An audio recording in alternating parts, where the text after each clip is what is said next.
Una fórmula química permite, por un lado, tener una representación abreviada de un compuesto y expresar los distintos átomos que lo componen. Y se acuerdan que analizamos sobre el ejemplo del agua, ¿sí? Donde, por ejemplo, los elementos de que está formado un compuesto y el número de átomos de cada tipo que contiene cada molécula. En el ejemplo del agua, lo habíamos dicho, eran 2 átomos de hidrógeno y 1 de oxígeno. La atomicidad de la molécula, por si ayer no quedó claro, sería 3, porque está formada por 3 átomos, entonces una molécula de atomicidad 3 o una molécula triatómica, ¿sí? Y yo puedo decir de 2 modos diferentes, referirme, cuando veo la fórmula química, que me estoy refiriendo a una molécula de agua o me estoy refiriendo a un mol de agua, ¿sí? Entonces, si me refiero a una molécula de agua, que es una molécula triatómica, está formada por 2 átomos de hidrógeno y 1 átomo de oxígeno. Y si quisiera decir que yo tengo 1 mol de moléculas de agua, tendría 2 moles de átomos de hidrógeno y 1 mol de átomos de oxígeno. Por lo general, fíjense cómo dice acá, o para 1 mol de agua, porque cuando no se aclara el mol, uno se está refiriendo al mol de moléculas, ¿sí? Y lo que sí uno tiene que aclarar cuando es mol de átomos. Adicionalmente, yo les quisiera preguntar, cuando ustedes tienen 1 mol de moléculas, para repasar, ¿cuántas moléculas tienen?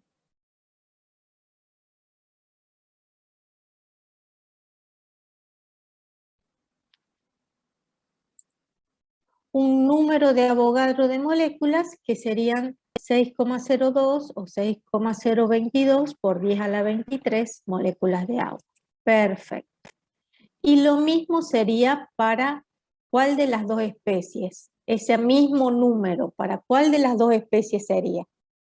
¿Para los moles de hidrógeno, de átomos de hidrógeno, o para los moles de átomos de oxígeno?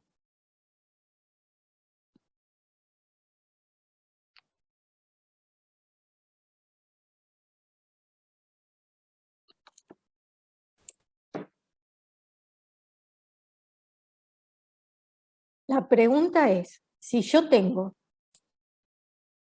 1 mol de moléculas de agua, y ustedes me dijeron que en 1 mol de moléculas de agua tienen 6,022 por 10 a la 23 moléculas de agua.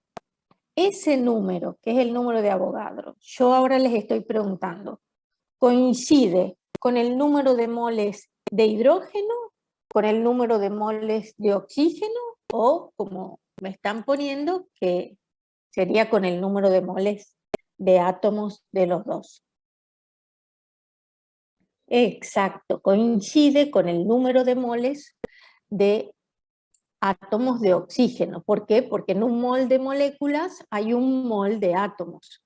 Pero en cuanto al hidrógeno tengo el doble, es decir, 2 veces el número de Avogadro, ¿sí? Que serían 2 por 6,022 por 10 a la 23. ¿Y cuál sería el número de átomos totales de 1 mol de moléculas de agua?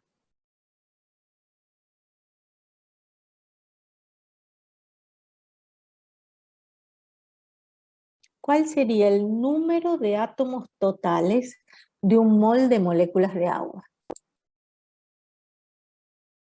Es decir, Lorenzo, que has multiplicado por 3 el número de Avogadro. ¿Estamos de acuerdo? Sí, Vanessa. Muy bien. Muchas veces cuando el compuesto es iónico, ¿sí? En este caso es un compuesto covalente, pero cuando el compuesto es iónico, les pueden preguntar cuántos iones hay en ese compuesto. Si fuera el cloruro de sodio, ¿sí? Que es la sal común, si tengo 1 mol de cloruro de sodio, tengo un mol, a ver, primero de todo, escríbanme la fórmula química del cloruro de sodio.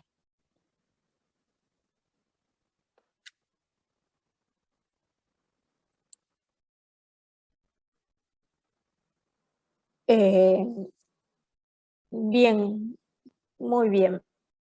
Entonces, yo les dije, escríbanme la fórmula química, lo han escrito perfecto, incluso Julián se rectificó, así que todo perfecto. Este compuesto es un compuesto iónico, ¿sí? Quiere decir que está formado por cationes y aniones. ¿Qué significa que esté formado por cationes y aniones? Que no forma moléculas como el agua, por ejemplo, sino que forma sólidos extensos, donde se van alternando cationes y aniones. La pregunta es, ¿qué es un catión y qué es un anión entonces?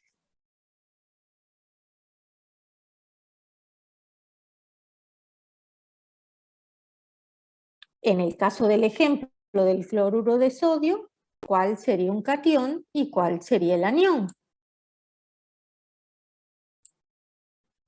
El catión sodio, muy bien, y el anión cloruro, ¿sí? El catión sodio y el anión cloruro. Y que los iones son partículas con carga, muy bien.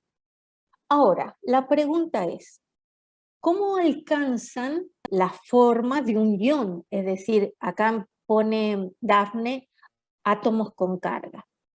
Es una especie con carga, ¿sí? Ahora, ¿cómo se transforma el átomo de sodio en catión sodio? ¿Cómo se transforma el átomo de cloro en anión cloruro?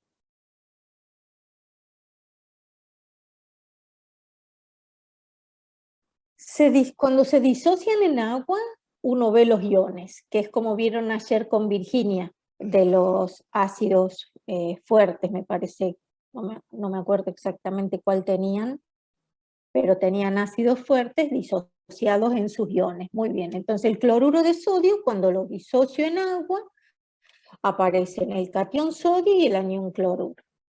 Y comparado con el átomo, ¿qué gana o qué pierde el catión sodio y el anión cloruro para convertirse en una partícula con carga?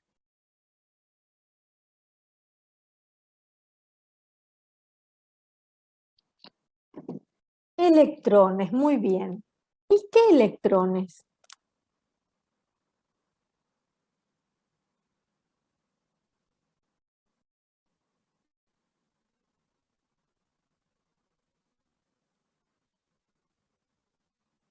¿Cualquier electrón se le ocurre cualquiera? No, los de la capa de valencia, es decir, los electrones más externos al núcleo, los que están menos retenidos por el núcleo, porque cuanto están más alejados, que son los electrones de valencia en los orbitales más externos, en los últimos niveles de energía, ¿sí? Entonces, esos electrones están menos atraídos por el núcleo y son los que puede perder el átomo de sodio para formar el catión sodio. Y ahora la pregunta es, ¿cuántos electrones pierde el sodio para formar el catión sodio?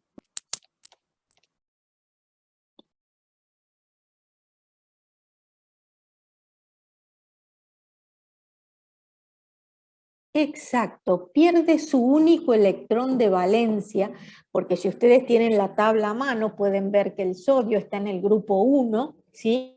En la columna más izquierda, más a la izquierda, digamos, de su tabla periódica, y entonces tiene un solo electrón de valencia y ese es el electrón que pierde.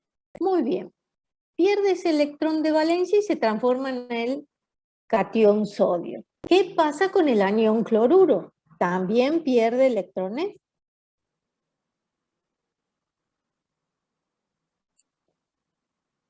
Exacto. ¿Y cuántos gana? Gana un electrón completando en este modo su capa de valencia, ¿sí? El nivel de energía más externo lo completa y forma lo que se conoce como anión cloruro.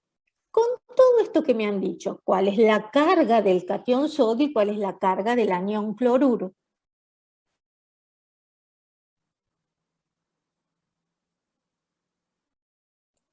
Más 1 en el catión sodio y menos 1 en el anión cloruro, y eso es lo que hace justamente, ¿sí?, que esta unidad formular, que es el cloruro de sodio, sea eléctricamente neutra, porque un catión con un anión de la misma carga y opuesta hace que esa unidad formular sea eléctricamente neutra.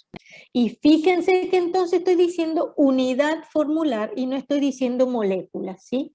Porque las moléculas tienen otro tipo de enlaces, son otro tipo de compuestos. En este caso son compuestos iónicos con enlace iónico. Muy bien. A todo esto era porque si yo les digo que tengo 1 mol de cloruro de sodio, ¿cuántos moles de cationes y aniones tengo respectivamente?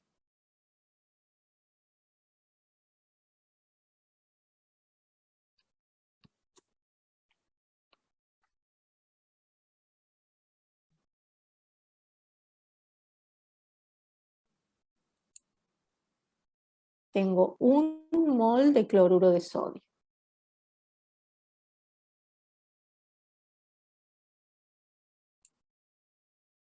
¿Cuántos? A ver, si tengo 1 mol de cloruro de sodio, ¿cuántos moles de cationes sodio tengo? Perfecto. ¿Cuántos moles de aniones cloruro?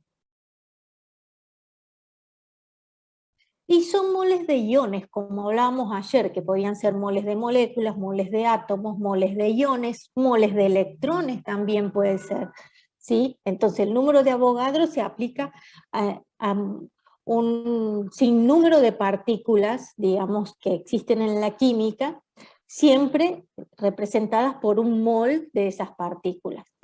Bueno, y ahora mi pregunta es, en cuanto a números de Avogadro,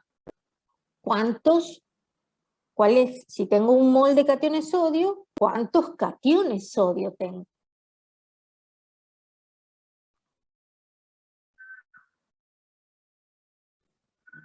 Exacto. ¿Y cuántos aniones cloruro?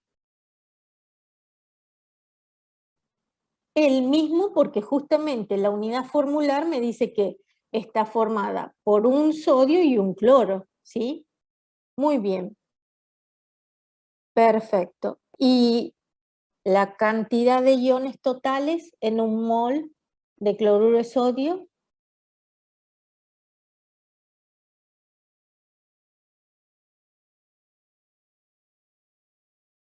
El número de iones totales en 1 mol de cloruro de sodio.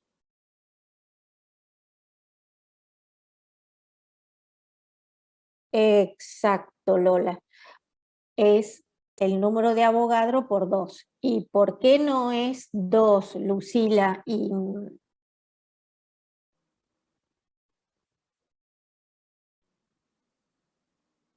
Germán? ¿Por qué no es 2? Porque estamos hablando de moles, ¿sí? Pero como estamos hablando, puede ser que no hayan terminado de comprender la pregunta porque no está escrita, ¿sí? Muy bien. Perfecto. Entonces, fíjense cómo han aplicado el concepto de mol y de número de Avogadro a otro tipo de compuestos químicos, en este caso compuestos iónicos, que cuando se disocian en agua me dan iones, ¿sí? Como vieron ayer en la parte de nomenclatura y formación de compuestos. La composición centesimal, por si no quedó muy claro, digamos, es llevar adelante una regla de 3 o un cálculo de porcentaje. El cálculo de porcentaje se hace sobre el peso molecular del compuesto, en este caso el agua, pongo UMAS porque son unidades de masa atómica sumadas, pero es el peso molecular, ¿sí? No es un átomo, y este sería mi 100%, se dice molecular relativo, o unidades de masa atómica relativa, porque son respecto del carbono 12, ¿sí? Y fíjense que lo que pueden hacer es, si saben que tienen 2 UMAs de hidrógeno y 16 UMAs de oxígeno, sacar los porcentajes. ¿Me podrían dar esos valores? Es decir, ¿cuál es la composición centesimal del agua en cuanto al hidrógeno y al oxígeno? Es solo sacar un porcentaje.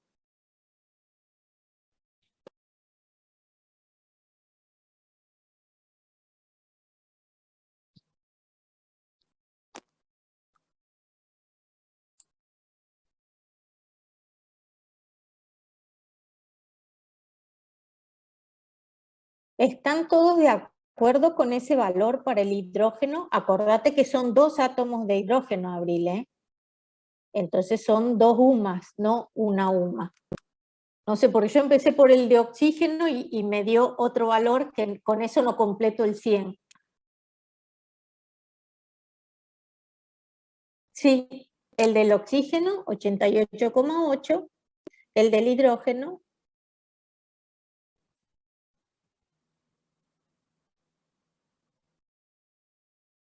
a ver, perfecto. Sí, soy yo que estoy muy cansada ya.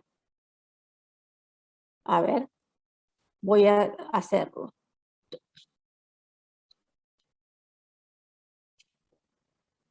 11,11, muy bien. Soy yo que estaba muy cansada. Y 88,8. Me parecía que tenía que dar 20 y en realidad es 88. ¿Sí? Perfecto.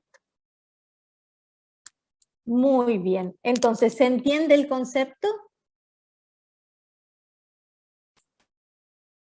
La suma de ambos tiene que dar 100. Entonces, 11,11 y 88,88 u 88,89, ¿sí? Me da la suma del 100% y por eso es composición centesimal. Muy bien. Y los estados de oxidación, ¿cómo? Ayer les dije que tenía que ver con cómo los electrones formaban el enlace, ¿sí? Y se compartían o cedían y recibían. En este caso, el estado de oxidación, ¿qué sería para ustedes?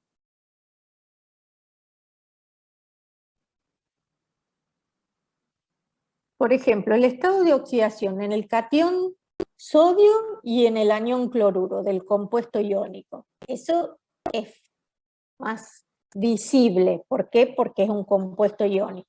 ¿Cuál sería el estado de oxidación del sodio en el catión sodio?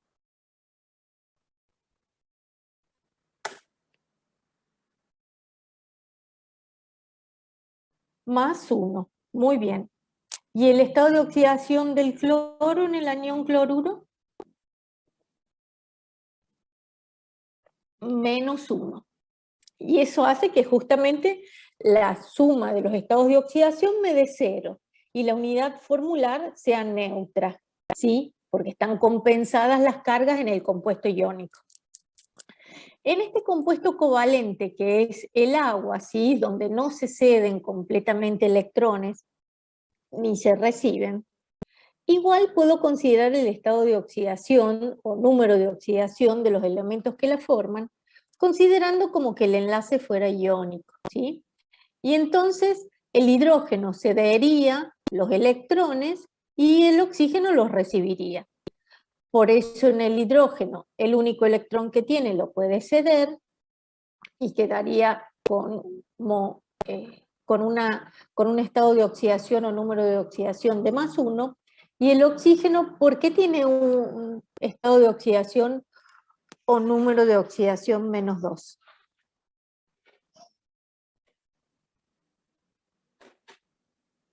¿Qué les parece? ¿Por qué en el hidrógeno es más 1? Porque tiene un electrón de valencia y es el que podría ceder si el enlace fuera iónico, y sería justamente como queda el protón, ¿sí? O catión del hidrógeno. ¿Y el oxígeno qué les parece? ¿Por qué tiene un estado de oxidación de -2? ¿Qué tipo de compuesto están viendo? El estado de oxidación -2 porque recibe 2 electrones que le quedan, por ende la carga -2. Sí, Lorenzo. ¿Y de dónde es que puede recibir esos 2 electrones?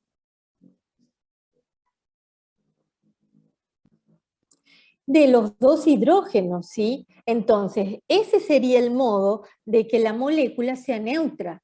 La suma de los estados de oxidación les debe dar 0, ¿sí? Entonces, sin ahondar en lo que ustedes me están diciendo que no está mal, y es la propiedad que tienen ciertas sustancias de más tendencia a recibir electrones que a cederlos, como sería en el caso del oxígeno, ¿sí? Donde puede formar los óxidos, los peróxidos, los superóxidos, ¿sí? En este caso es como que adquiere el estado de oxidación -2, ¿por qué? Porque puede recibir esos 2 electrones del hidrógeno, ¿sí? Muy bien. Y por las dudas que alguien no haya practicado o no haya visto en algún nivel anterior lo que es el peso molecular se calcula a partir de la tabla periódica. Tienen que hacer la suma de los pesos atómicos de cada una de las especies que forman la molécula, en este caso de agua, y tenemos al hidrógeno y al oxígeno. Sabemos que el hidrógeno aproximadamente pesa 1 UMA, ¿sí? Es una masa relativa por átomo, y como tenemos 2 átomos de hidrógeno lo multiplicamos por 2, y el oxígeno por átomo pesa 16 UMA, que serían, por un átomo de oxígeno, me da la masa o el peso, tenemos que decir peso porque en realidad es una fuerza, el peso molecular del agua, que es 18, ¿sí? Y si tengo un mol, será 18 gramos. Muy bien. ¿Alguna duda en esto?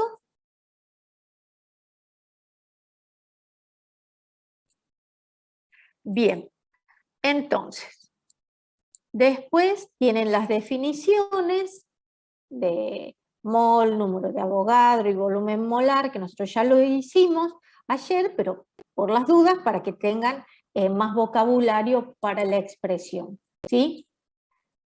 Esto es todo muy sencillo. Ayer vimos esta parte de la unidad y hoy vamos a focalizar en nomenclatura y formación de compuestos y estequiometría.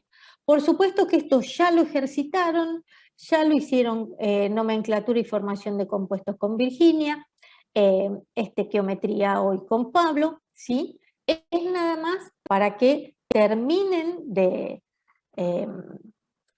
afianzar esos conceptos y si tienen alguna duda, lo planteen. Siempre se dice, terminen de aprender. Aprender no es que estoy hablando mal, sino que es una palabra que tiene una H y una doble E. Y es en este caso, que es cuando ustedes incorporan el conocimiento, porque quiere decir que lo han entendido, que lo pueden transmitir, no solo lo pueden aplicar, sino que también lo pueden transmitir. Aquí me preguntan si en el primer parcial tomaría todas estas definiciones. El primer parcial va a ser sobre todo práctico, ¿sí? Más que teórico. Es un parcial práctico. A lo sumo puede ser algún verdadero o falso, sí, pero justificando, pero más de todo este parcial va a ser práctico.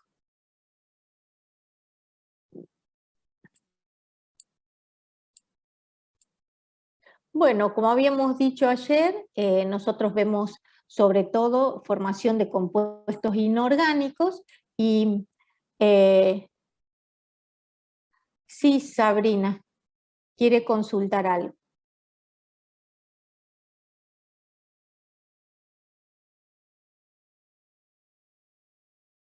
Bueno,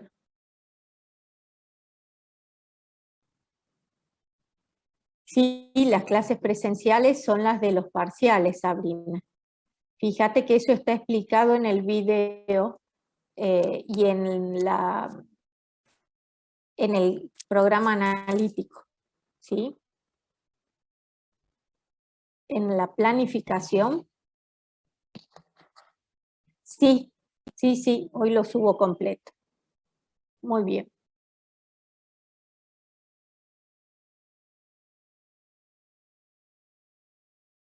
Bueno, entonces, ¿por qué decimos que nosotros vemos funciones químicas de compuestos inorgánicos? Porque en realidad los compuestos orgánicos, aunque tienen menos cantidad de elementos que combinan, que son el carbono, el hidrógeno y después pueden ser los halógenos y el nitrógeno, ¿sí?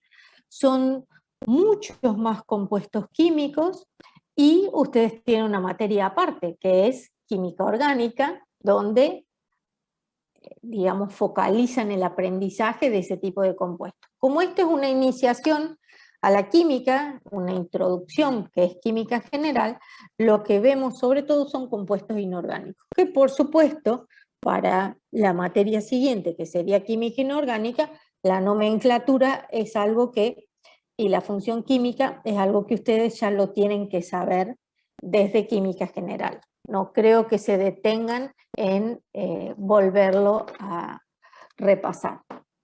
Muy bien. Los grupos de compuestos químicos son en función de ciertos elementos que se combinan con metales y no metales que hay en la tabla periódica. ¿Se acuerdan que los metales son más o menos 2/3 de la tabla periódica, están a la izquierda, y los no metales a la derecha, exceptuando el hidrógeno, que como es el elemento más sencillo, está primero en la tabla, ¿sí? Digamos arriba del litio. ¿Cuáles son? Pueden ser óxidos, y ahora la pregunta es, ¿con quién se combinan metales y no metales para formar óxidos?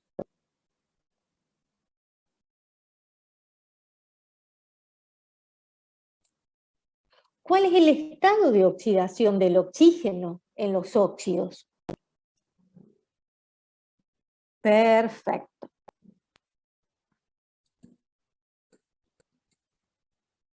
Entonces, cuando el oxígeno se combina con un no metal, me da un óxido ácido o un anhídrido, ¿sí? O anhidrido. ¿Cómo se llama este compuesto que ven ahí? Está formado por oxígeno y azufre. El azufre es un no metal.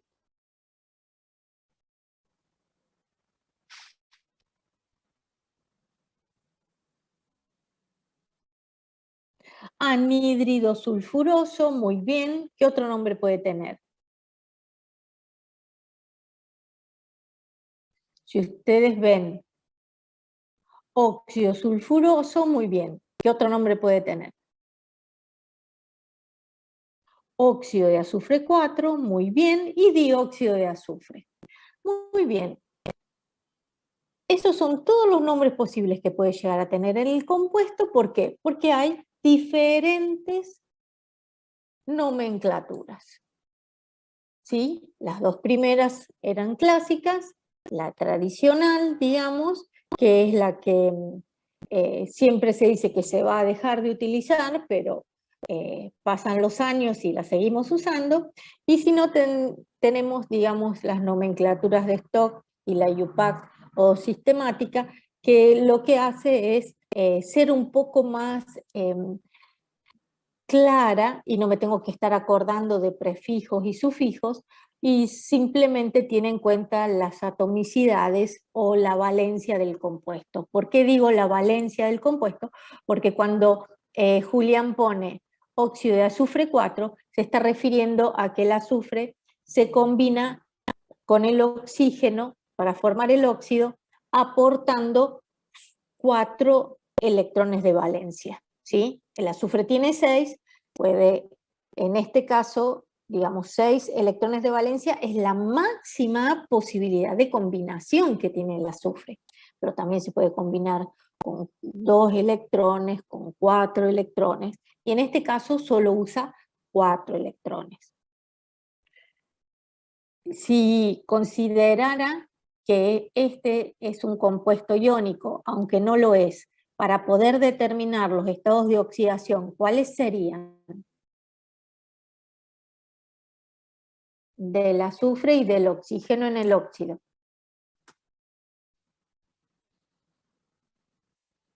¿Cuáles son los estados de oxidación del azufre y del oxígeno en el óxido?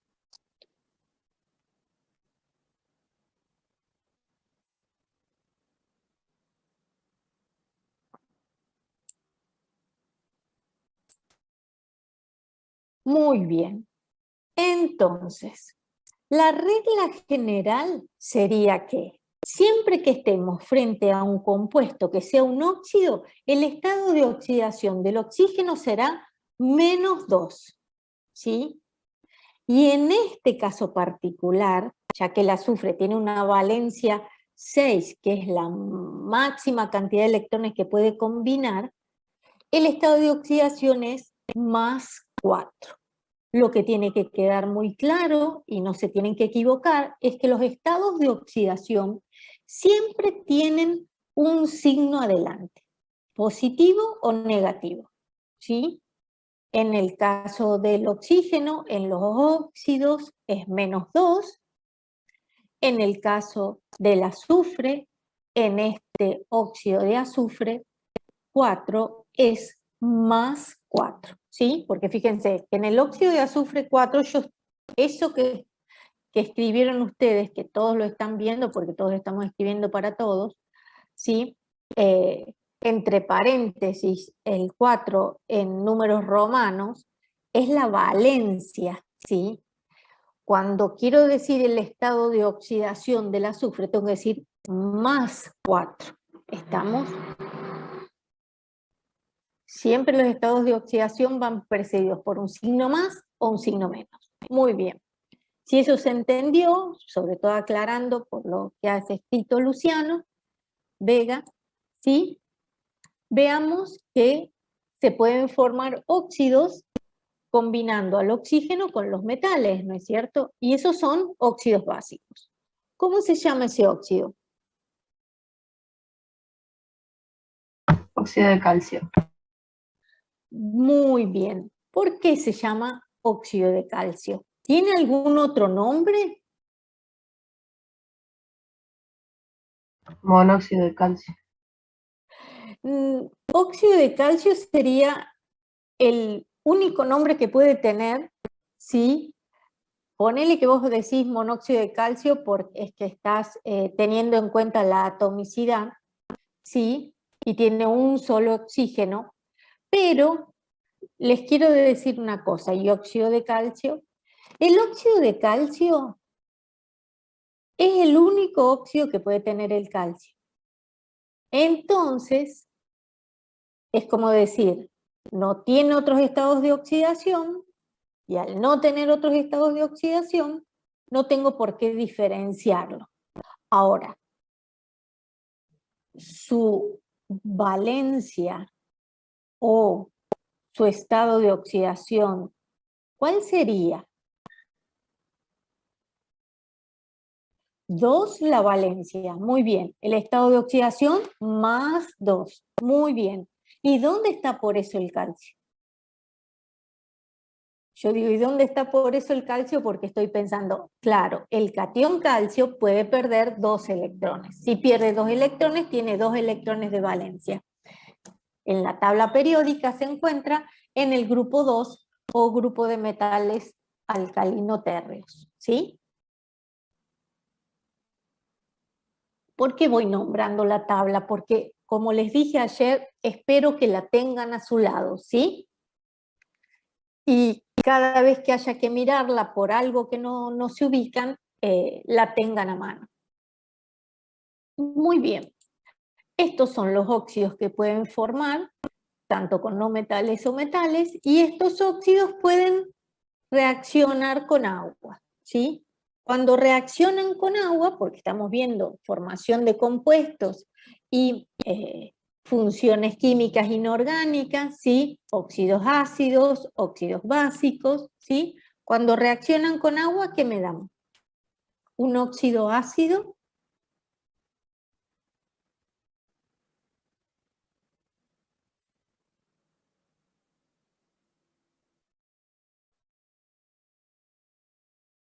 Cuando un óxido ácido reacciona con agua, ¿qué les parece que me puede dar? Un oxoácido.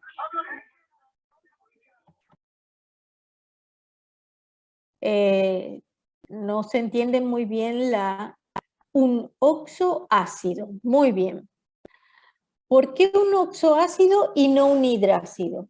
Un oxoácido implica justamente que proviene de un óxido, ácido o anhídrido. Cuando se forma un hidrácido, en la función química yo ya sé que no posee ¿qué cosa? Oxígeno en la estructura. Puede ser un hidruro o puede ser un hidrácido, ¿sí? Perfecto, Sabrina, no hay que responder todo bien, hay que agarrar y empezar a acordarse porque es la función de este curso de recursantes, ¿sí? Muy bien, entonces, ese oxoácido que se forma, en este caso, ¿cuál sería? ¿Cuál es el nombre de ese ejemplo?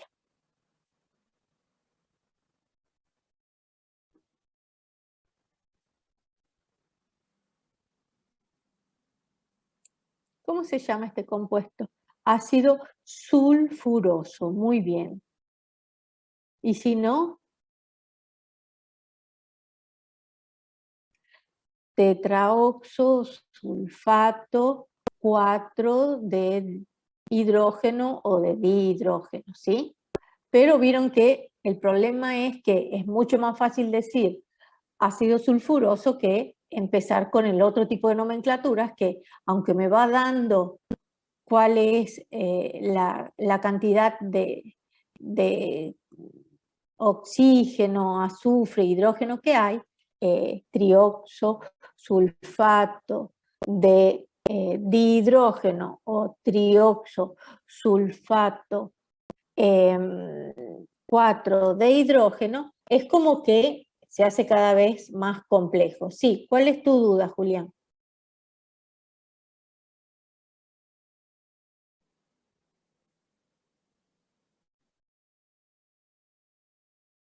Pueden usar la nomenclatura que ustedes hayan aprendido mejor, ¿sí? Me pregunta Julián si van a tener, digamos, que saberse la nomenclatura. Dice, en el examen del 30 de marzo, en la nomenclatura, ¿podríamos usar solo la tradicional para identificar? Sí, pueden usar la que ustedes mejor sepan. Eso no indica que nosotros les mostremos todas, ¿sí? O les preguntemos a partir de todas. Pero para nombrar ustedes, que me imagino que cuando vos decís para identificar sería para nombrar, que solo nombres la tradicional, sí. Muy bien. Bueno, y lo mismo un óxido básico cuando se combina con agua, en este caso, ¿qué me daría el óxido de calcio con agua? Un hidróxido. Exacto, y en este caso sería hidróxido de calcio. Muy bien. Bueno, saben que combinando un oxoácido con un hidróxido obtienen una oxosal, ¿sí? Como para diferenciarla de una sal aloidea, ¿sí? En este caso, ¿cómo se denomina esta sal?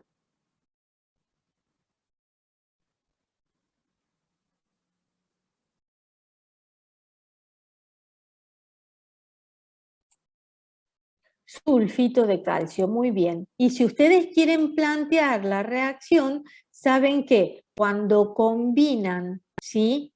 El ácido, en este caso el oxoácido, con el hidróxido les da la sal más agua. Y mi pregunta es, ¿cuántas aguas les da? Porque ahí no está hecha la ecuación balanceada.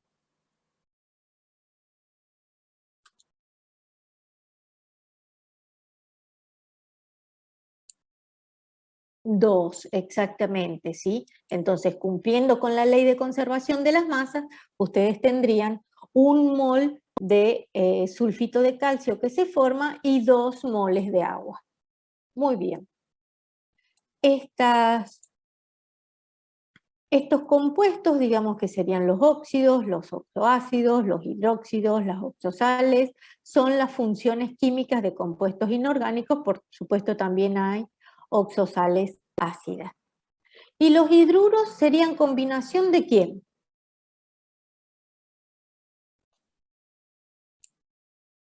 De hidrógeno con metal o no metal, ¿sí?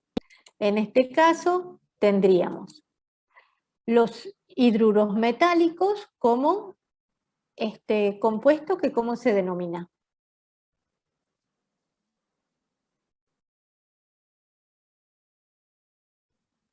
¿Cómo se denomina este hidruro metálico?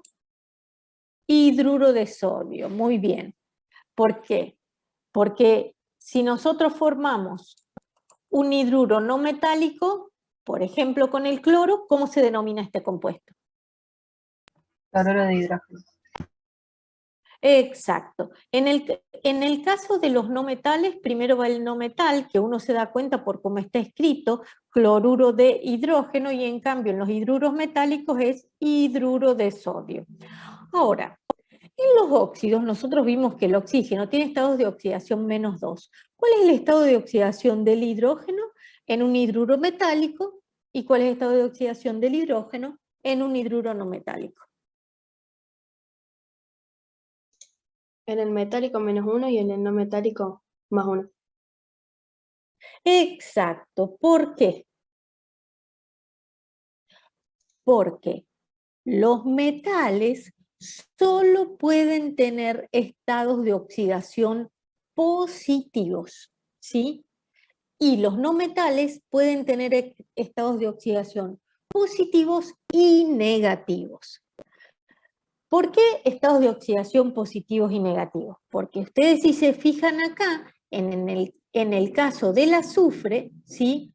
El estado de oxidación de este no metal es +1, pero también hay compuestos como el sulfuro de hidrógeno, donde el estado de oxidación del azufre es -1. Y en el caso del cloro pasaría lo mismo. En este caso vemos el estado de oxidación del cloro como -1, pero hay óxidos de cloro donde el estado de oxidación es positivo y lo mismo va a generar oxoácidos conservando ese estado de oxidación positivo. Muy bien. ¿Qué pasa cuando se combinan con agua algunos de los hidruros no metálicos?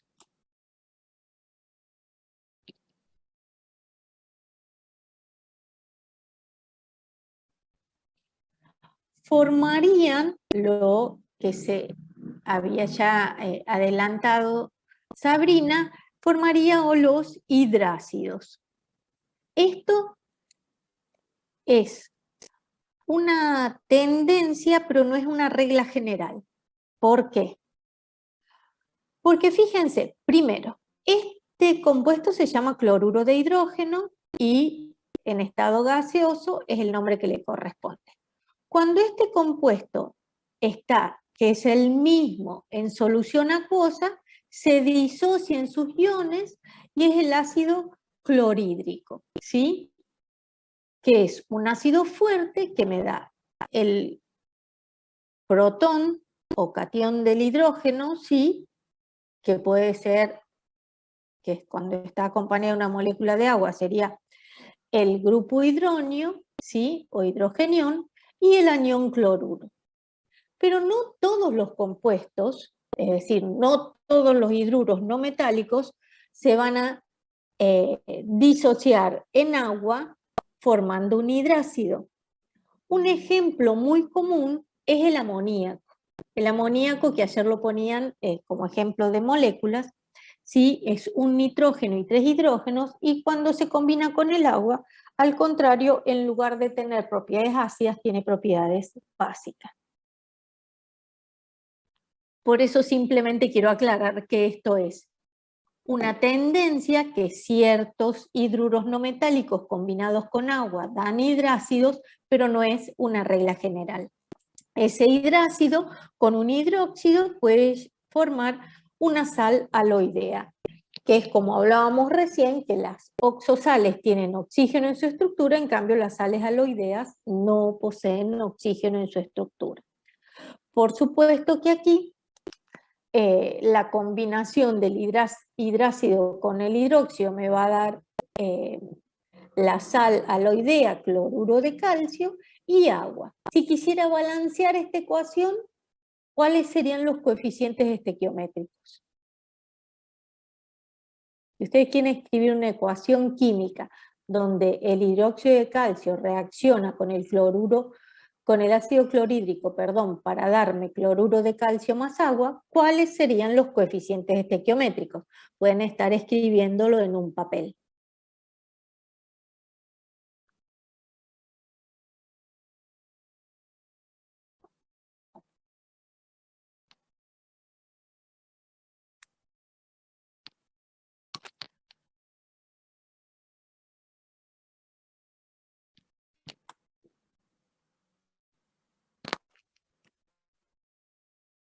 O directamente, digamos, 2 aguas está bien, pero no está completo, Sabrina.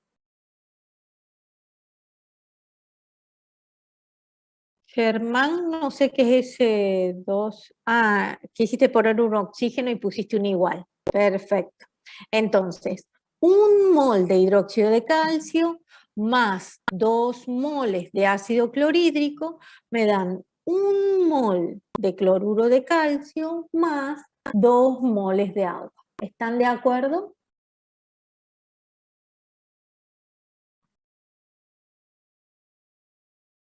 Perfecto. Bueno, también saben que podemos hablar de sales ternarias, que significa que están formadas por 3 tipos de elementos químicos diferentes, y sales binarias porque están formadas por 2 tipos de elementos químicos, ¿sí? Por supuesto que también tenemos lo que son las sales ácidas, ¿sí? Una oxosal ácida. Por ejemplo, si acá tengo el sulfito de ácido de sodio, ¿cómo sería la fórmula? Del sulfito ácido de sodio.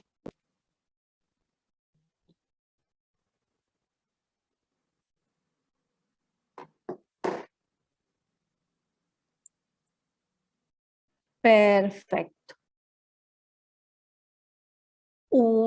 La molécula sería un átomo de sodio, un átomo de hidrógeno y el anión sulfito, ¿sí? Muy bien. Bueno, pasando a ecuaciones químicas, que ya habíamos visto que tienen que seguir adelante con la ley de conservación de las masas, tienen las definiciones de ecuación química, ¿sí? Y acá dice, habíamos dicho ayer que todas las especies que están a la izquierda se denominan, todas las sustancias que están a la izquierda se denominan reactivos, y todas las sustancias que están a la derecha se denominan productos. Están unidos por una flecha que indica justamente cómo los reactivos van pasando a productos, reordenándose. En este caso, esta es una reacción de un hidrocarburo con oxígeno, es decir, que sería una reacción ¿de qué tipo?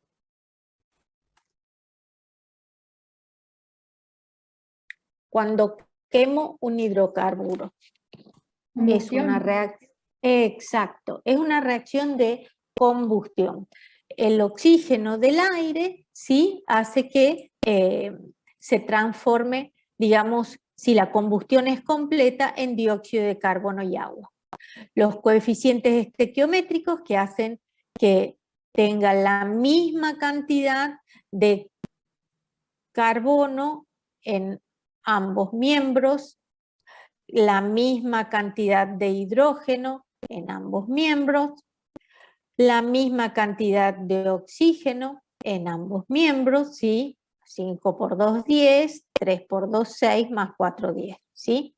Los coeficientes estequiométricos son la proporción de las sustancias en una reacción química, ¿sí?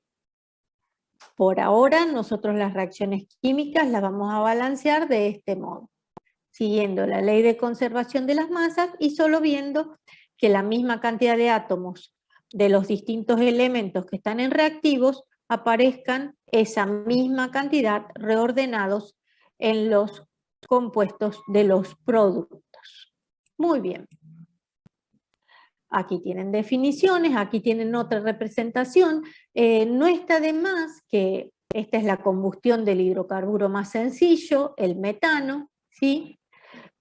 No está de más que también piensen a las moléculas como combinaciones de átomos, simplificando la noción de un átomo como una esfera, y cuando se van combinando van dando esta forma voluminosa, ¿sí? Pero que me sirve para irme representando espacialmente cómo son las moléculas, ¿sí?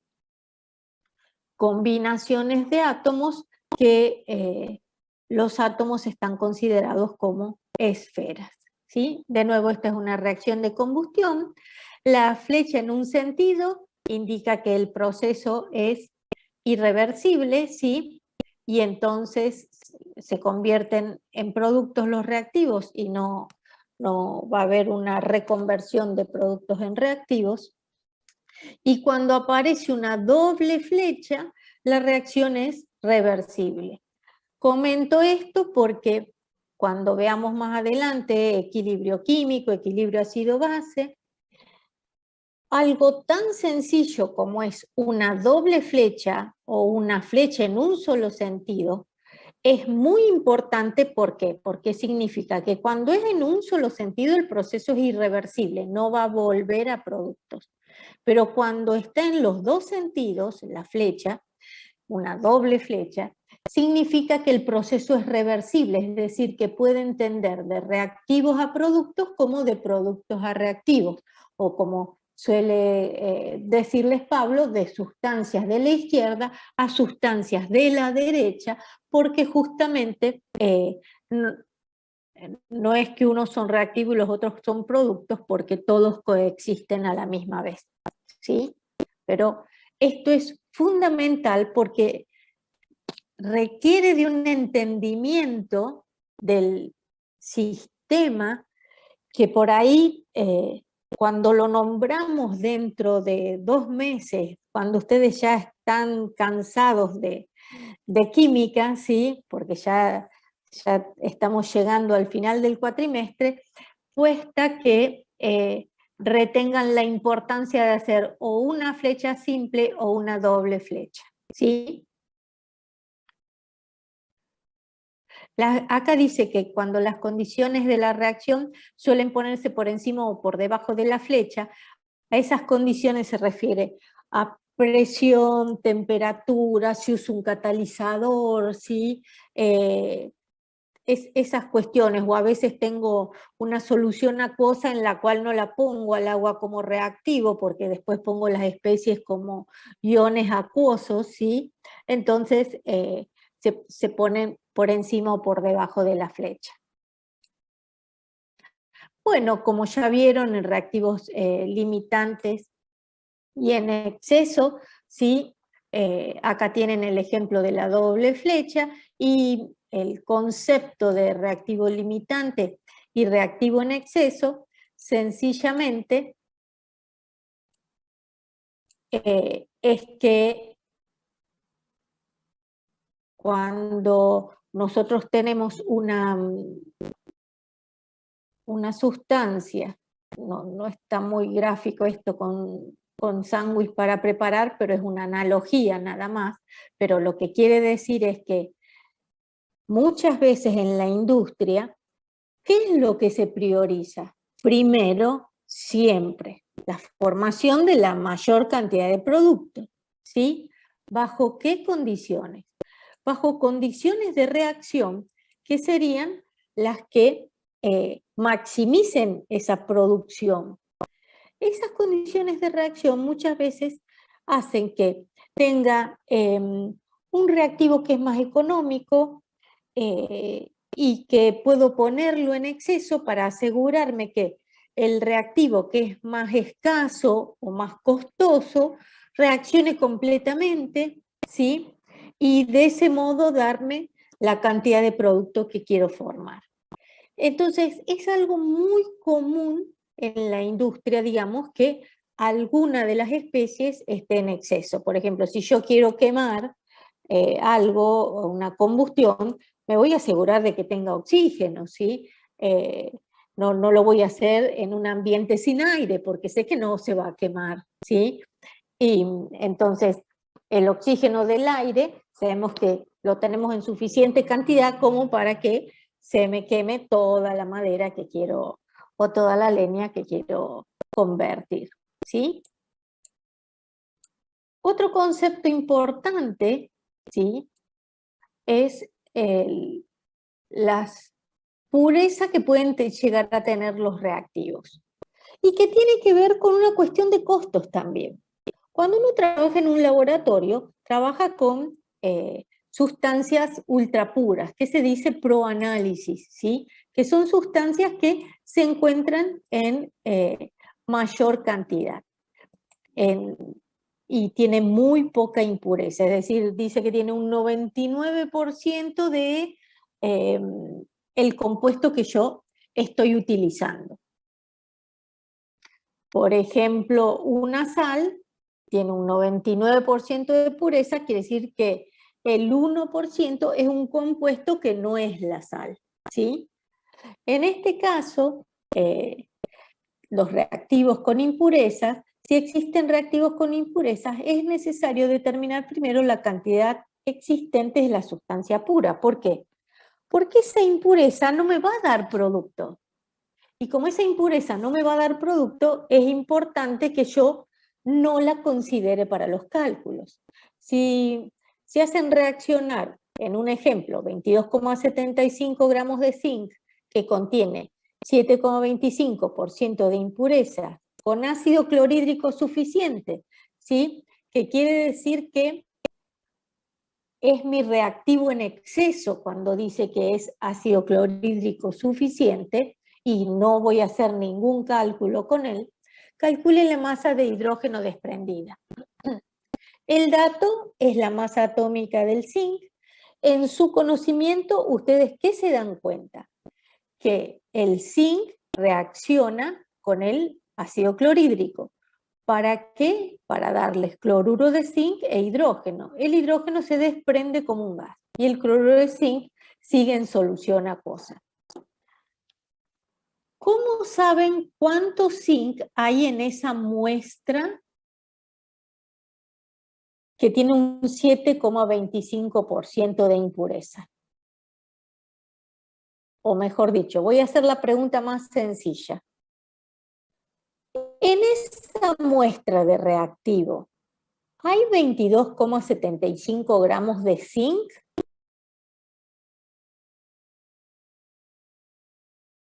En esa muestra de reactivo, ¿hay 22,75 gramos de zinc?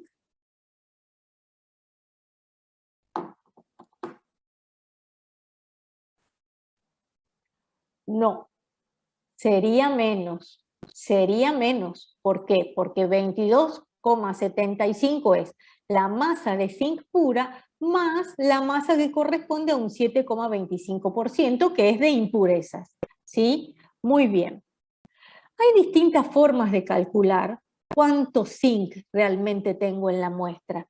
Habrán hecho algunas formas con Pablo y aquí yo les muestro una forma de calcularlo. Si esta es la masa de la muestra, los gramos de zinc son la masa de la muestra menos la masa de la impureza. ¿Cómo sé cuál es la masa de la impureza? Pueden hacer una regla de 3 y sacar cuánto es el 7,25% de los 22,75 o directamente plantear esta relación, que sería los 22,75 por el 0,0725 que viene a ser impurezas. Eso me da la masa de zinc que hay en la muestra y es la que me va a generar el hidrógeno. ¿Por qué es la masa que me va a generar el hidrógeno? Es la pregunta.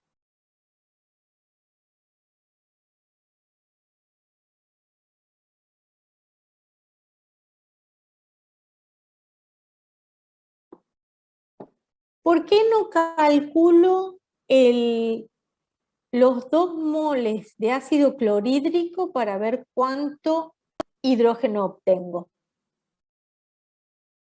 según la estequiometría de la reacción?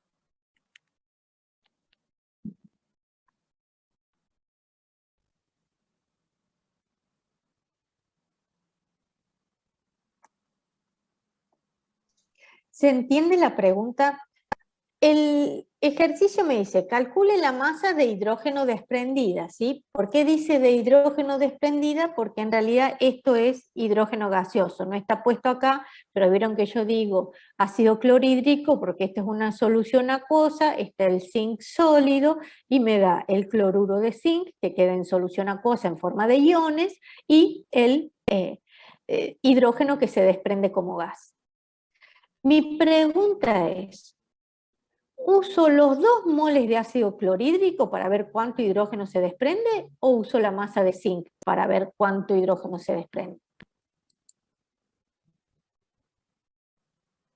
Exacto.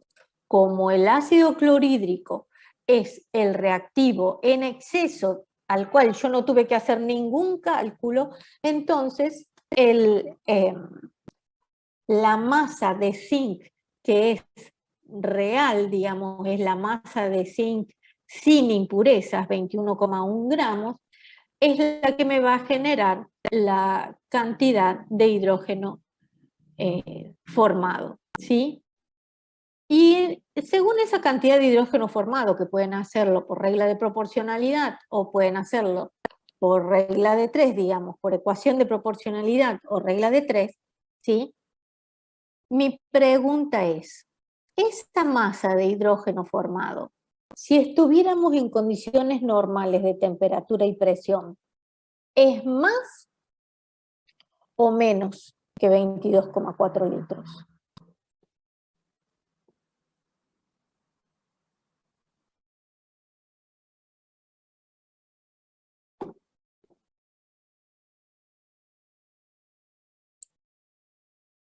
¿Por qué?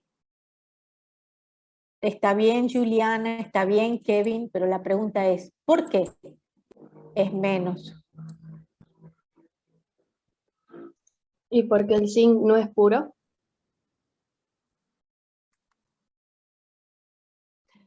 Que el zinc no sea puro no va a ser suficiente, porque para vos obtener 22,4 litros de hidrógeno en condiciones normales, según la estequiometría de la reacción, ¿cuántos gramos de zinc vas a necesitar o cuántos moles de zinc vas a necesitar?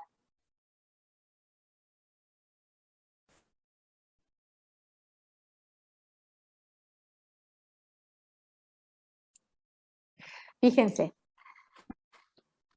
yo no estoy explicando todo porque justamente la idea es que piensen lo que están haciendo y por qué lo están haciendo, para que después no resuelvan automáticamente y se equivoquen. La relación estequiométrica me dice, como acá está escrito, por cada mol de zinc se obtiene 1 mol de hidrógeno, la relación estequiométrica dice que 1 mol de zinc produce 1 mol de hidrógeno. Y te da como dato, por si no querías ver en la tabla periódica, que la masa atómica del zinc es 65,38. ¿Qué significa esto? Que hablando de moles, 65,38 gramos de zinc me producen 2 gramos de hidrógeno. ¿Están de acuerdo hasta ahí? Estoy transformando en masas o en pesos, ¿sí? La relación de moles.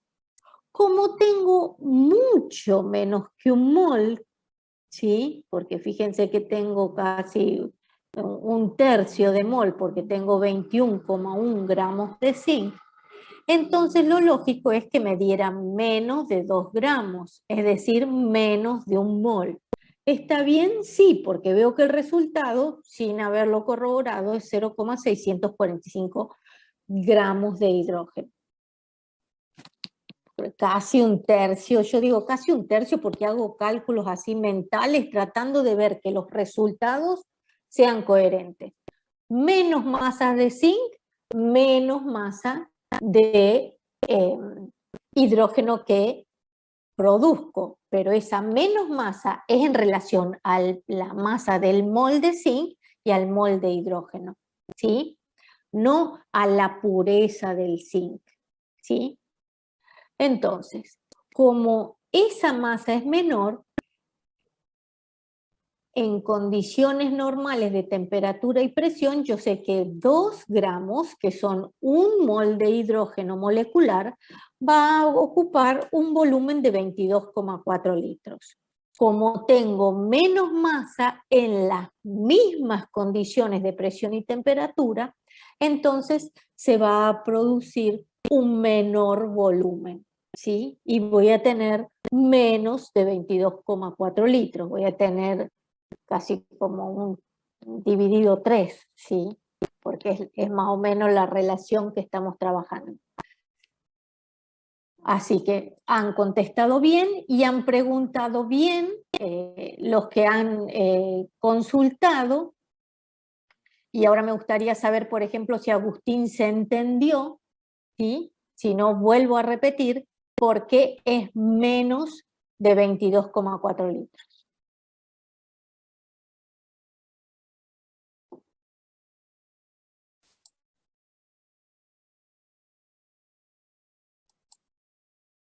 Bueno, se supone que sí. Perfecto, Agustín, gracias. Y vamos ahora a así lo que sería, conceptualmente ya lo han entendido porque ya lo han visto con Pablo, pero vamos a seguir, digamos, razonando. Y dice que para el cálculo con reactivo limitante es necesario preparar generalmente cantidades determinadas de producto a partir de cantidades de reactivos que no son estequiométricamente exactas, ¿sí? Es como decíamos recién, un mol de zinc me da un mol de hidrógeno. ¿Cuándo? Cuando pongo ácido clorhídrico en exceso. Bueno, lo mismo en forma general se dice que el reactivo limitante se consume completamente y el reactivo en exceso queda parte sin reaccionar. El reactivo limitante al reaccionar solamente con la cantidad adecuada de otra sustancia hasta que se acaba y de la que se encuentra en exceso queda esa parte sin reaccionar. Vemos el ejemplo, en este caso, cuando un ejercicio suele ser de reactivo limitante y reactivo en exceso. ¿Cómo ustedes lo reconocen? En el ejemplo dice, si reaccionan 7 gramos de hierro con 8 gramos de azufre para formar sulfuro ferroso, ¿cuál es el reactivo limitante y cuál es el excedente? Un ejercicio cuando dan cantidades de los dos que reaccionan. Exacto. Cuando les dan más de una cantidad de los reactivos que forman parte de la reacción. Muy bien. Entonces ahí ustedes saben que el problema es de reactivo limitante y reactivo en exceso. En este caso nos dicen 2 masas, una para el hierro y otra para el azufre. Lo primero que tienen que hacer, ¿qué es?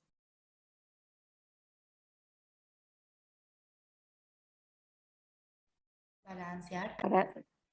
Claro, para resolver el problema, lo que primero que tienen que hacer es plantear la ecuación química. ¿Por qué tienen que plantear la ecuación química? Porque si no, ustedes no saben cómo va a quedar balanceada y cuáles van a ser los coeficientes estequiométricos que van a condicionar la masa que reaccione de cada uno. Muy bien. ¿Esta ecuación está balanceada? Sí. Este es el sulfuro ferroso. ¿Hay otro sulfuro de hierro posible? Sí. ¿Cuál sería? Sulfuro férrico. Exacto, porque el hierro puede tener 2 estados de oxidación por ser un metal de transición, +2 y +3. Muy bien. El azufre, cuando es un gas, es una molécula diatómica y cuando es un sólido es una molécula octoatómica.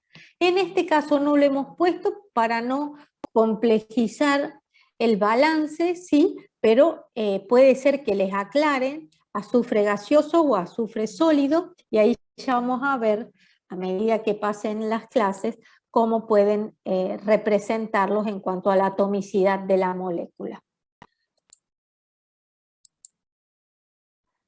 Estequiométricamente, esta es la relación, las masas de cada uno, molares, ¿sí?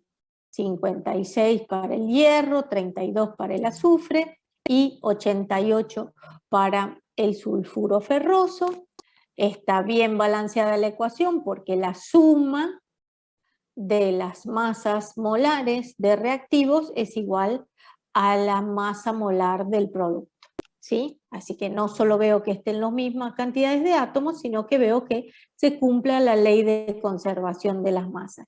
Cuando es una ecuación que les cuesta balancear, no está de más hacer la suma de las masas molares para ver si realmente está bien. Estos son los datos, 7 gramos, y como no sé cuál está en exceso, puedo plantear o una regla de 3 o una relación de proporcionalidad, ¿sí? O ecuación de proporcionalidad, donde me dice justamente cuánto reacciona de cada uno, ¿sí? En el caso del hierro, 7 es a 56, y en el caso del azufre vamos a ver cuánto nos da. Y nos da 4 gramos. ¿Cuál es el reactivo en exceso?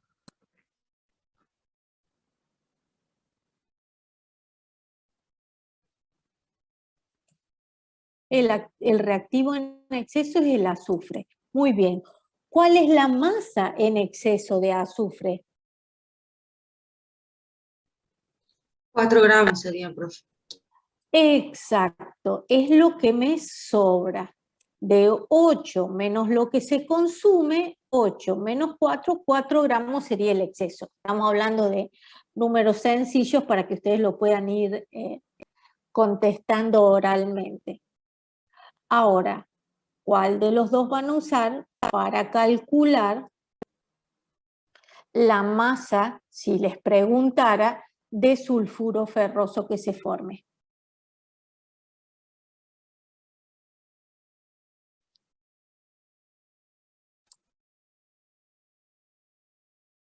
Muy bien, van a usar la masa del reactivo limitante, que sería el hierro, que son 7 gramos.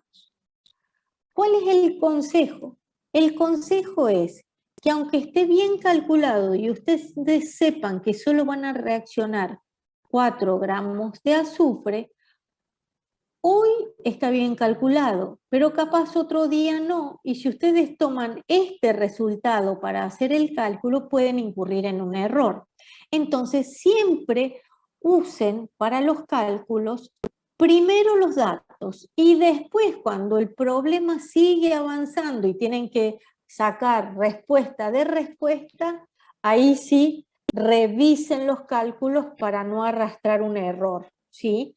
Es muy común que uno a veces se equivoque en un cálculo, pero lo importante es aprender a revisar y aprender a resolver de manera tal de usar los datos o resultados corroborados, ¿sí? Corroborados, como no pueden estar revisando con el de al lado en un parcial, la idea es que lo repitan. Muy bien. Entonces, como ustedes ya me dijeron, el reactivo limitante es el hierro y el reactivo en exceso es el azufre. El rendimiento es otro aspecto muy importante en una reacción química porque tiene que ver con el proceso, ¿sí? En reactivo limitante y reactivo en exceso es como condicionan ustedes la materia prima, ¿sí? Y dicen, no, pongo la materia prima más barata en exceso y me aseguro que la más cara la estoy consumiendo completamente. Así tengo menores costos porque no desperdicio y obtengo la mayor cantidad de producto deseado. Pero pueden ocurrir otros problemas, ¿sí? Que justo una remesa, ¿sí?, de materia prima haya venido con más impureza de la que trae normalmente, ¿sí? Puede ocurrir que un horno se apague porque un termostato falle, ¿sí? Haber problemas en las condiciones de reacción de presión y temperatura, un escape de gas, un enfriamiento, ¿sí? Entonces, el rendimiento de una reacción química siempre tiene que ver con la cantidad de producto que se obtenga. En los procesos químicos no suele obtenerse el 100% de las cantidades previstas de las sustancias producto, debido a que las reacciones simultáneas no deseadas pueden ocurrir, y es que uno obtenga un subproducto, a impurezas no consideradas en los reactivos, a escapes en los hornos, etc. Es decir, condiciones de reacción que en la realidad pueden no ser o no estar tan en consonancia con los cálculos y con la idealidad. Entonces aparece lo que se conoce como el concepto de rendimiento de la reacción. Cuando hablamos de rendimiento de la reacción, se supone que los cálculos los vamos a hacer con los productos y no con los reactivos, a pesar de que el resultado pueda ser el mismo, ¿sí? Es como cuando ustedes reactivo limitante y reactivo en exceso hacen cálculos entre los reactivos, no ven cuál le da menos producto, ¿sí? Conceptualmente no estaría bien. El resultado les va a dar bien, pero conceptualmente no estaría bien. Y en el caso del rendimiento pasa lo mismo, es un concepto que tiene que ver con los productos, ya que tiene que ver con el proceso. ¿Cómo se define el rendimiento? Como la masa real obtenida dividido la masa teórica, que es la masa calculada por 100. ¿Sí? El rendimiento de las reacciones es un factor fundamental en la industria química. Nunca digamos, un proceso va a tener 100% de rendimiento. Sí, las nuevas tecnologías, las biotecnologías, son las que están generando una mayor rentabilidad en cuanto al rendimiento de las reacciones, pero todavía son tecnologías costosas, ¿sí? Entonces todo lo que sean enzimas, bacterias, ¿sí?, soportadas, son procesos que son actuales, pero no todas las industrias lo están aplicando. Pero incluso en Argentina también ya se está tratando de incorporar, ¿sí?, por la rentabilidad. Bueno, tenemos más ejercicios o ejemplos. En este caso son ejemplos sencillos. Esto no me voy a detener mucho, que sería la relación sencilla entre cantidades de una misma sustancia, aplicando el concepto de mol y masa molar. Les sugeriría que lo vean, ¿sí? Dice que hay 5 moles de átomos de hidrógeno en una muestra de agua. ¿Cuántos gramos de agua hay en la muestra? ¿Sí? Tengo un compuesto que es el agua, hay 2 moles de hidrógeno en 1 mol de agua, y si tengo 5 moles de hidrógeno, ¿cuál es la masa que voy a obtener? Si les presenta alguna duda, estos ejercicios sencillos pueden consultar en el foro o por chat privado. Concepto de mol, masa molar y número de Avogadro. Fíjense que una muestra de dicromato de amonio contiene 1,81 por 10 a la 24 átomos de hidrógeno. ¿Cuántos gramos de muestra hay? ¿Cuál es el mayor problema en este ejercicio? Escribir el dicromato de amonio. Sí, ese sería hoy, pienso, el mayor problema, porque ustedes en general han comprendido la relación entre mol, masa o peso molar y número de Avogadro.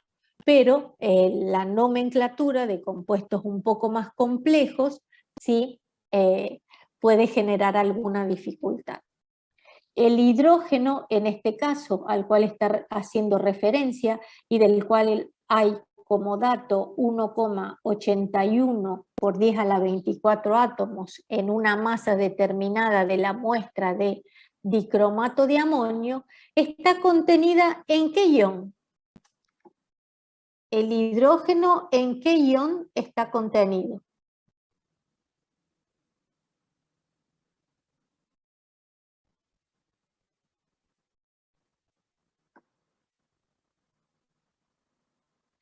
Si no les sale el nombre, pueden poner la fórmula, pero ¿a dónde está contenido? Esto, primero, dicromato de amonio, es una oxosal. ¿Estamos de acuerdo? Y en esa oxosal hay cationes y aniones. Y la pregunta es, ¿en qué ion está contenido el hidrógeno?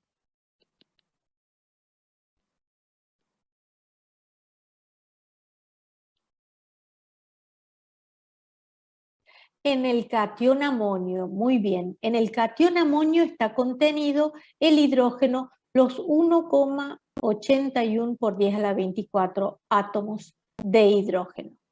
Ahora, si yo tengo un mol de dicromato de amonio, en un mol, ¿cuántos moles de átomos de hidrógeno hay?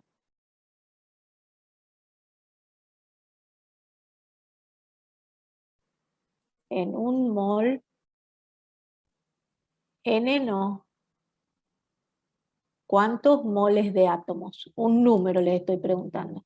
En un mol de dicromato, fíjense bien, en un mol de dicromato de amonio, ¿cuántos moles de átomos hay? Exacto. 4 por 2, 8 moles de átomos de hidrógeno. Esos 8 moles de átomos de hidrógeno contienen 8 por 6,02 por 10 a la 23 átomos de hidrógeno en la masa de molar de dicromato de amonio. El dato, que son tantos átomos de hidrógeno, me da que tengo 94,71 gramos de dicromato de amonio. ¿Ven la estructura de cómo resolver el ejercicio? Cuando resuelvo un ejercicio, primero anoto los datos, ¿sí? En este caso yo tengo varios datos, porque sé que el compuesto es dicromato de amonio, sé cuántos átomos hay de uno de los elementos que forman la molécula, que sería el hidrógeno, ¿sí? Numéricamente el dato es la cantidad de átomos de hidrógeno. De sus conocimientos, ¿ustedes qué saben? El concepto de mol, el concepto de masa molar, el de número de Avogadro, y ya tienen que saber la fórmula del dicromato de amonio. Cuando veo la fórmula, veo las atomicidades, es decir, ¿cuántos moles de átomos de oxígeno hay? 7. ¿Cuántos moles de átomos de cromo hay? 2. ¿Cuántos moles de átomos de hidrógeno hay? 8.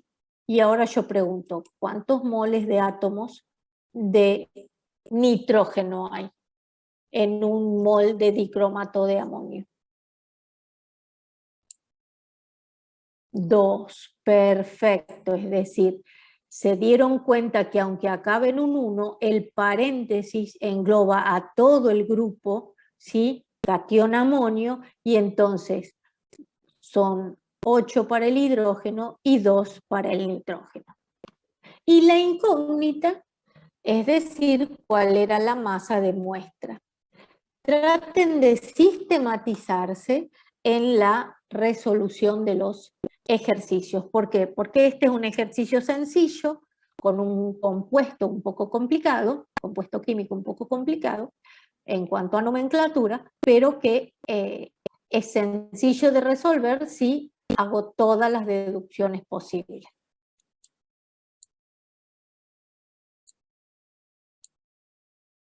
Y fíjense este ejemplo, dice,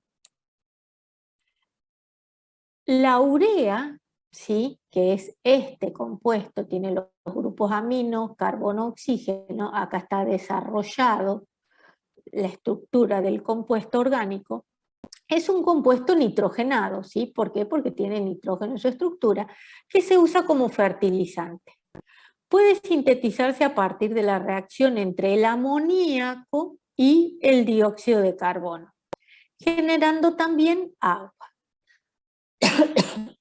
Perdón.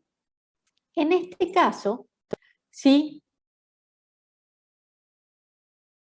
Perdón, Kevin.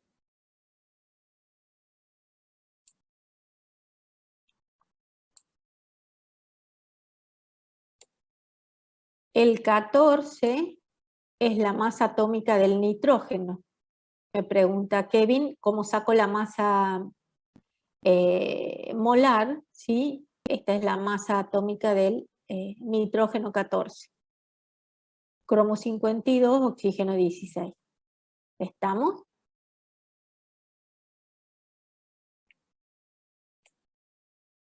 Perfecto. Muy bien. Entonces, en la primera parte del enunciado, hasta este punto, dice, la urea puede sintetizarse, que quiere decir que puede producirse, ¿sí? Quiere decir que la urea va a ser mi producto, a partir de la reacción entre el amoníaco y el dióxido de carbono. Quiere decir que el amoníaco y el dióxido de carbono van a ser mis reactivos. Sintetizarse también hace alusión a que es un compuesto de síntesis. ¿Por qué? Porque dos sustancias me dan una de relevancia, ¿sí? Porque el agua podría ser el medio en el cual ocurre la reacción aparte de producirse. Después dice, en cierto proceso se hacen reaccionar 254 gramos de amoníaco con 458 gramos de dióxido de carbono. Determinar la masa de urea que se forma. ¿Este problema de qué es? De rendimiento, de reactivo limitante, reactivo en exceso.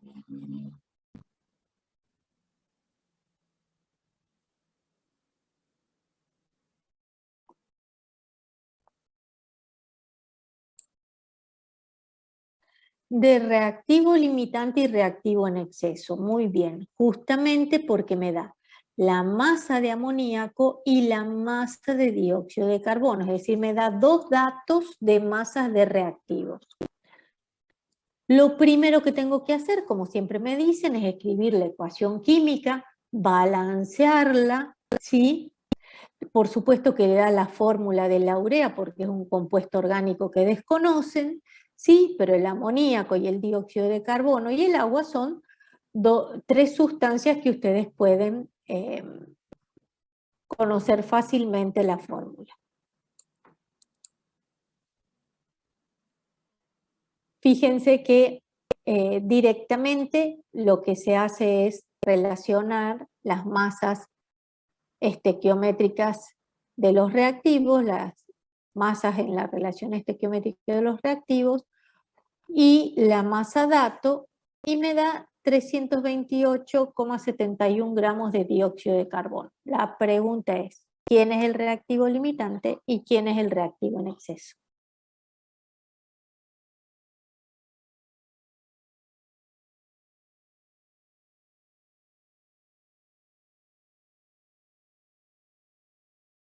¿Quién es el reactivo limitante y quién es el reactivo en exceso? Ya estamos terminando, ¿sí?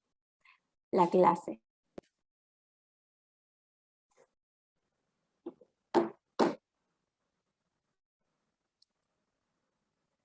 El reactivo limitante es el amoníaco y el reactivo en exceso es el dióxido de carbono. Muy bien. ¿Por qué? Porque tengo una masa mayor de la que se consume para formar la urea, ¿sí? La que se consume junto con toda la masa de amoníaco. Como el amoníaco se estaría consumiendo completamente, es mi reactivo limitante, y como me sobra una cantidad de dióxido de carbono, es el reactivo en exceso. ¿Cómo sé cuál es la masa de urea que se forma?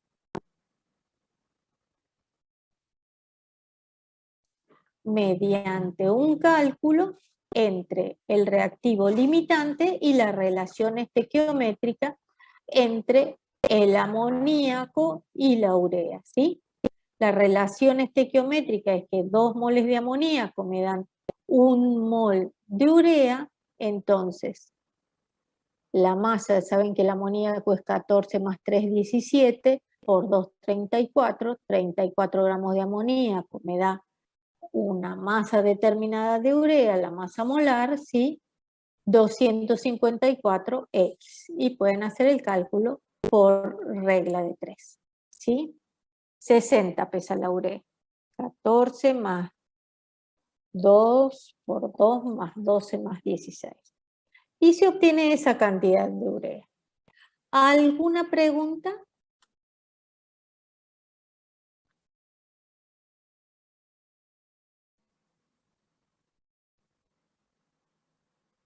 Bien.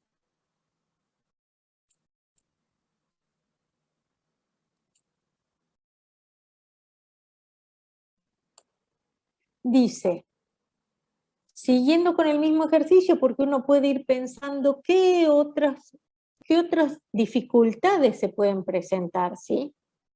Dice que en este caso la urea, como ya lo habíamos visto, que se forma por la síntesis de amoníaco y dióxido de carbono, en un proceso donde reaccionan 254 gramos de amoníaco con 456,8 gramos de dióxido de carbono con pureza del 85%.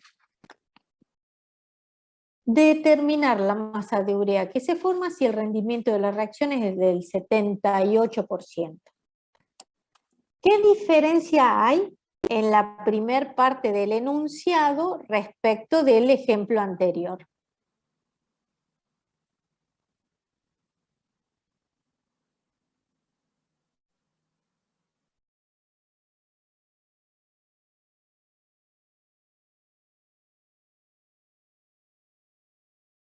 Si nos fijamos, ¿sí? El dióxido no es puro. Y en lugar de darme la impureza, me está diciendo cuánto de pureza tiene. Es decir, en este caso, fíjense la diferencia del cálculo que hicimos antes. ¿Cómo sé cuánto es dióxido de carbono en la muestra de 456,8 gramos?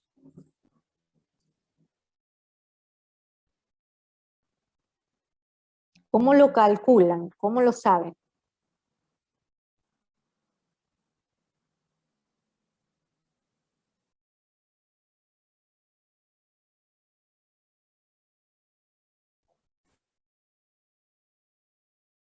Sí, por regla de 3 está muy bien.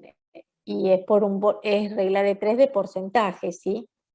456,8 es el 100%, muy bien. El 85x. Y otro modo es que a esto lo multipliquen por 0,85, ¿sí? Y que significa que va a ser una cantidad menor a 456,8, ¿estamos de acuerdo? Ahora, es muy diferente el cálculo en el sentido de que cuando les dice que tiene un porcentaje de pureza, no es lo mismo que cuando les dice que tiene un porcentaje de impureza, ¿sí? Porque cuando les dice que es un porcentaje de impureza, como les mostraba en el ejercicio anterior,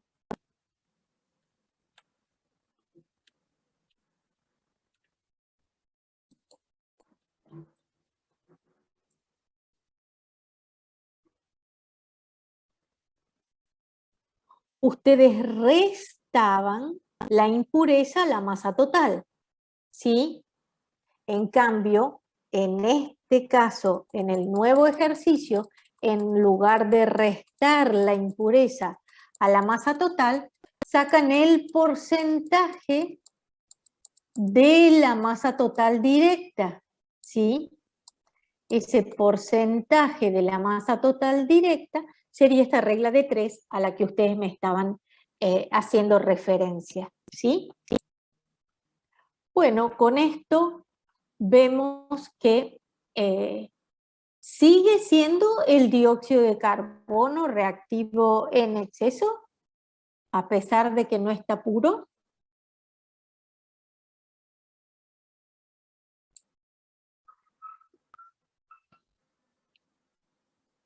¿Sigue siendo el dióxido de carbono el reactivo en exceso a pesar de que no está puro?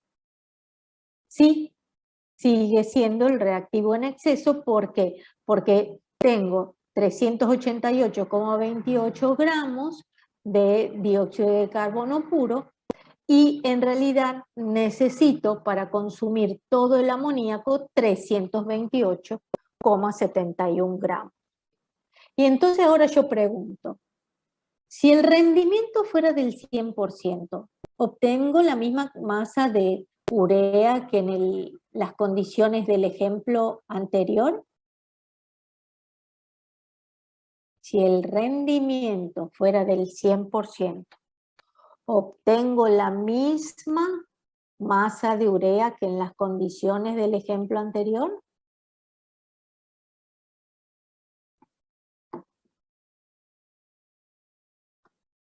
Les muestro el ejemplo anterior.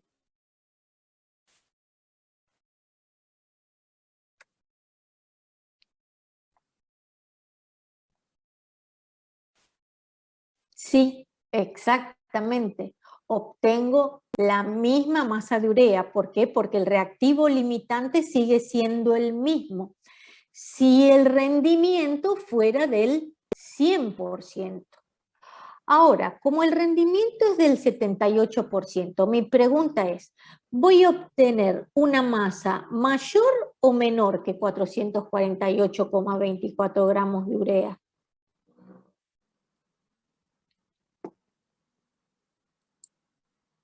Menor, exactamente, ¿sí? Debo calcular a cuánto se correspondería.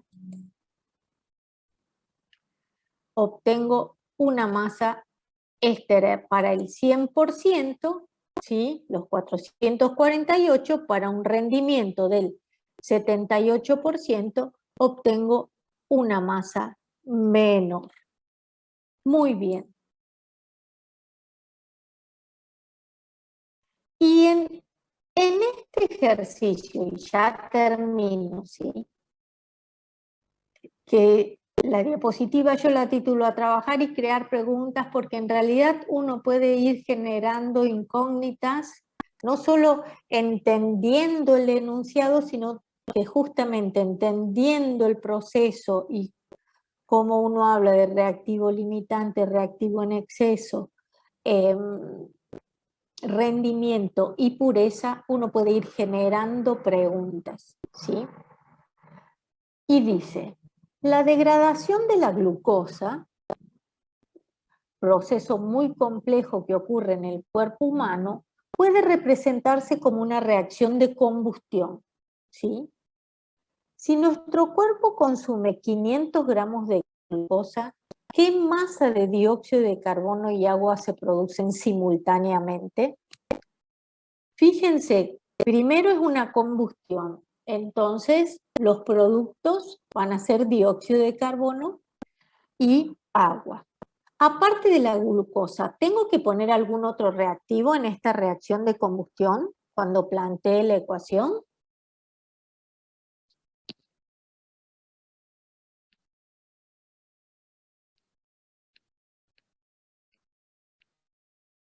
Dice la glucosa. Sí, exactamente, el oxígeno. Siempre que haya una reacción de combustión, en los reactivos tiene que estar el oxígeno. No importa lo que quemen, sí pueden quemar una cinta de magnesio para obtener óxido de magnesio, ¿sí? Entonces, de los datos y nuestro conocimiento tenemos la reacción de combustión. ¿Está balanceada?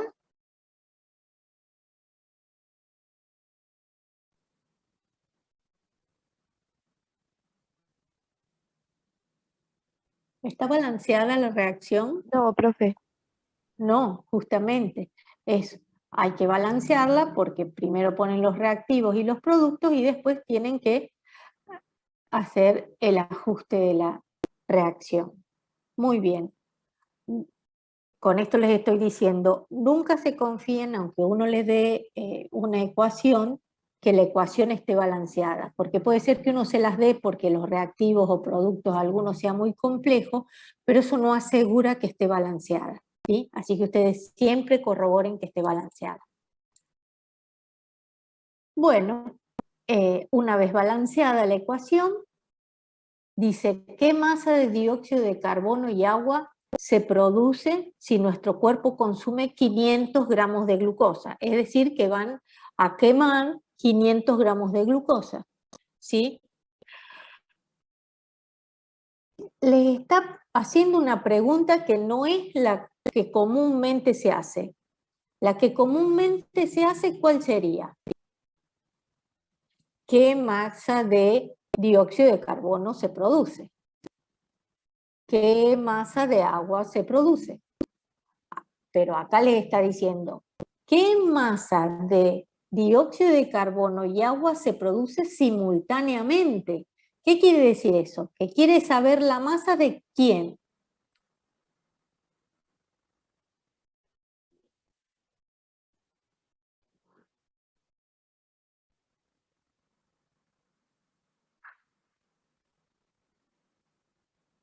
De todos los productos a la vez, ¿sí? De dióxido de carbono y agua. Muy bien. Bueno, sacamos la masa molar de la glucosa, sumamos las masas molares de los productos afectados por sus coeficientes estequiométricos, ¿sí? Y esa es la masa total de productos. ¿Y qué tiene de diferente, sí? ¿Qué tiene de diferente la pregunta que sigue? Si se producen 650 gramos de dióxido de carbono, ¿cuál es el rendimiento de la reacción? ¿Qué son esos 650 gramos de dióxido de carbono para ustedes? ¿Cómo lo podrían expresar con palabras o escrito?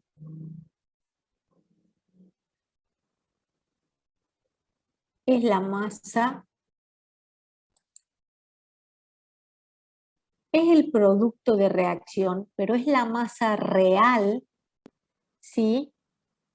¿O es la masa obtenida de ese producto de reacción? ¿Por qué? Porque yo nunca voy a poder calcular esto, porque estos 650 gramos en realidad yo los tengo que medir en la realidad, en el proceso. Tendría que o estar haciendo la reacción en un laboratorio, simulando, ¿sí? Un cuerpo humano y diciendo, bueno, las condiciones de combustión son estas, ¿sí? Y tendría que medir ese, por ejemplo, puedo medir el volumen de gas obtenido, ¿sí? Porque el dióxido de carbono se puede estar burbujeando en agua, entonces puedo medir ese volumen de gas en función de las condiciones de presión y temperatura, puedo decir cuál es la masa de ese gas, ¿sí? Pero esa es una cantidad real. La cantidad teórica es la que yo puedo calcular, que la calculo por regla de 3 o ecuación de proporcionalidad, ¿sí? Entonces,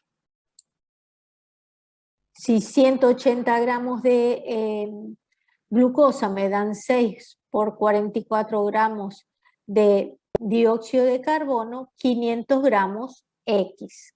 Ese valor, yo no lo pongo a propósito. ¿Ustedes qué suponen? Si quieren pueden calcularlo, pero ¿qué suponen? ¿Va a ser mayor o menor que 650?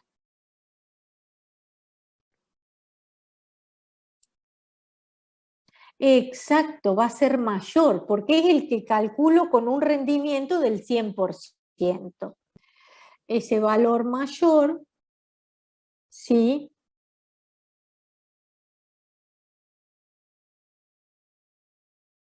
Es aproximadamente unos 733, si no me equivoco. No sé si ustedes están haciendo el cálculo.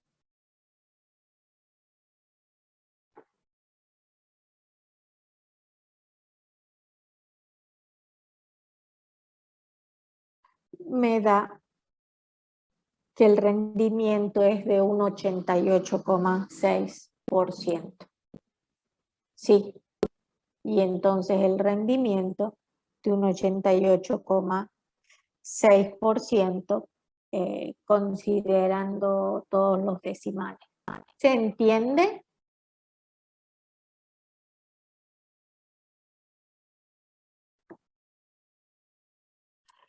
Bien.